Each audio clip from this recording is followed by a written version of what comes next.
traveling in hill areas are always adventurous. ये रोमांच से भरा होता है और मैं जा रहा हूँ इस समय दूनाकोट और रास्ता बिल्कुल घने जंगल से होकर के गुजरता है और रास्ता भी बहुत ज़्यादा अच्छा है नहीं, लेकिन इसका अपना ही मज़ा है और ये काफ़ी एडवेंचरस है। आप भी इंजॉय कीजिए इस रास्ते को मेरे साथ। और अभी बीते कुछ दिनों में पहाड़ में झमाझम बारिश हुई है। मुनस्यारी के इलाकों में बर्फ पड़ चुकी है, तो पहाड़ों की खूबसूरती इस समय बहुत ज़्यादा बढ़ गई है। और यहाँ भी आज दूनाकोट और अस्कोट के इलाकों में बारिश हुई है, डीडीहाट में भी बारिश हुई है। और देखिए पहाड़ों में ऊपर से जहाँ से पानी आता है एकदम तेजी के साथ नाले बह करके आते हैं और रास्ता कई बार रास्ते ब्लॉक हो जाते हैं।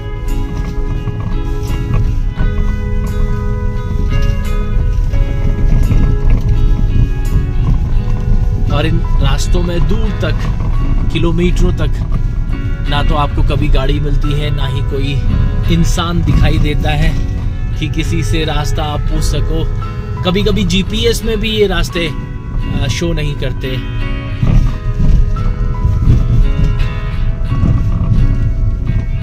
जंगल देखिए क्या गजब का जंगल है, बहुत घना, और इस पे कोहरा ऊपर चढ़ रहा है, तो ये देखने में बहुत ही सुंदर लग रहा है, रोमांचक, ब्यूटीफुल।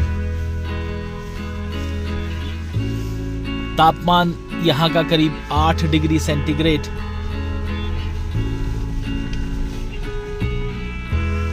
और ये नज़ारे आपको मंत्रमुग्ध करने वाले हैं।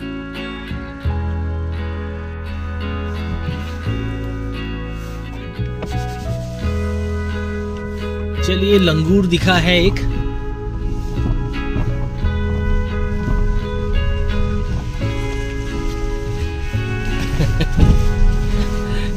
कई बार ये लंगूर काफी जोर से किक मार देते हैं, इनसे सावधान रहना भी जरूरी है।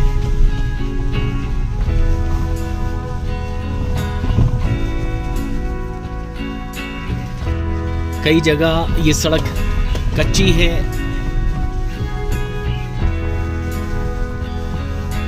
तो यहाँ पर सावधानी पूर्वक गाड़ी चलाना भी जरूरी है।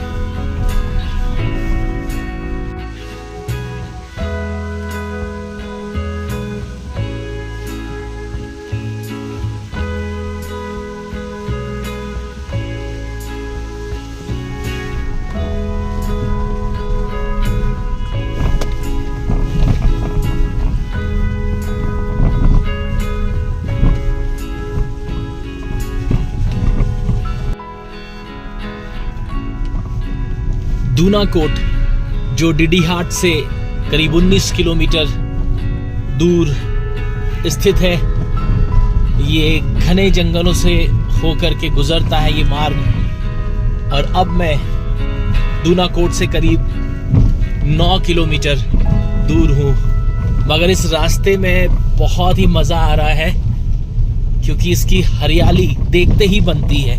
और ये इतना घना जंगल है और वनस्पति बिल्कुल सड़क के किनारे की जो दीवारें हैं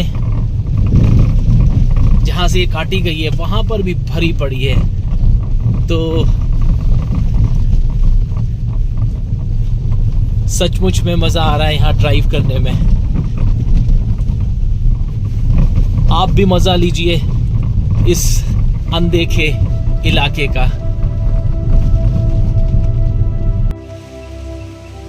रास्ते में जगह जगह दिख रहे हैं ये खूबसूरत पानी के छोटे छोटे झरने जो एकदम सड़क में भी आ रहे हैं और फिर ये इन्हीं घने जंगलों के बीच में गुजर जाते हैं।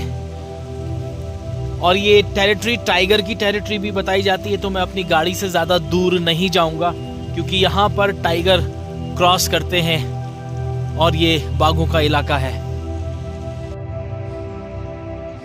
आनंद लीजिए इस अनदेखी घाटी का और इस दूनाकोट के इलाके का, क्योंकि ये बिल्कुल वो छिपे हुए इलाके हैं जहाँ पर बहुत कम पर्यटक पहुँचते हैं या बिल्कुल पर्यटक नहीं आते, और यहाँ की जनसंख्या भी बेहद कम है। दूर दराज के ये बेहद ही सुंदर इलाके, और क्या बढ़िया यहाँ पर गेहूं की फसल इन गांव के लोगों ने उगाई है। देखने में बहुत ही सुंदर, ब्यूटीफुल। मन कर रहा है कि बस इसे यूं ही देखता चला जाऊं और आपको दिखाता चला जाऊं।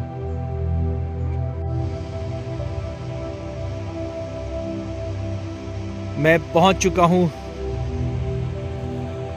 दूनाकोट की इस खूबसूरत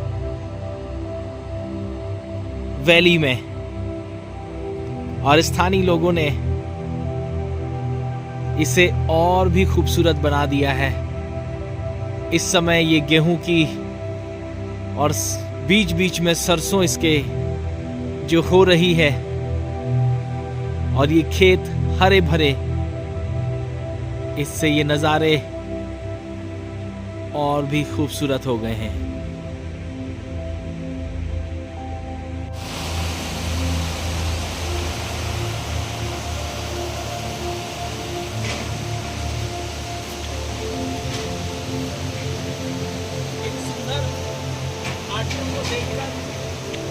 मुझे रहा नहीं गया और मैं यहाँ अब इस तरफ ये जो दूनाकोट है और इसकी वैली है, इसमें आ गया हूँ ताकि अपनी आंखों से इन नज़ारों का मज़ा ले सकूँ और इनको मैं एंजॉय कर सकूँ।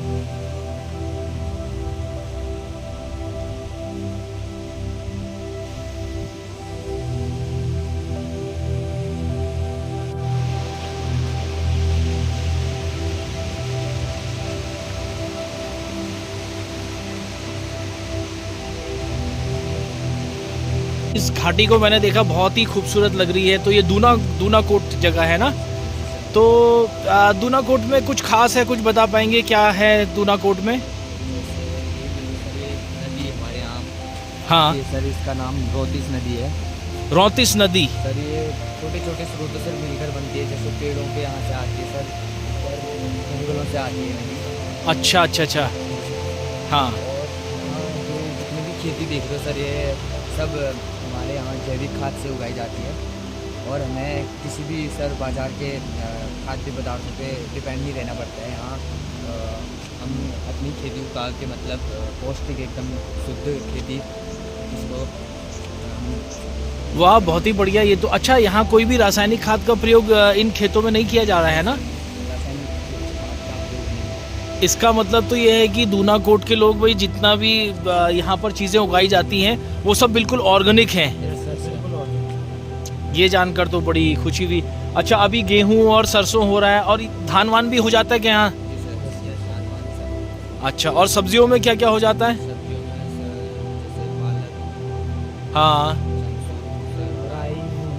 अच्छा, लौकी वौकी सब सीजनल बढ़िया होता है। खेती बाड़ी खूब अच्छी होती है। तो और पशुपालन, गाय भैंस बकरी वगैरह भी यहाँ पर कुछ पालते हैं लोग?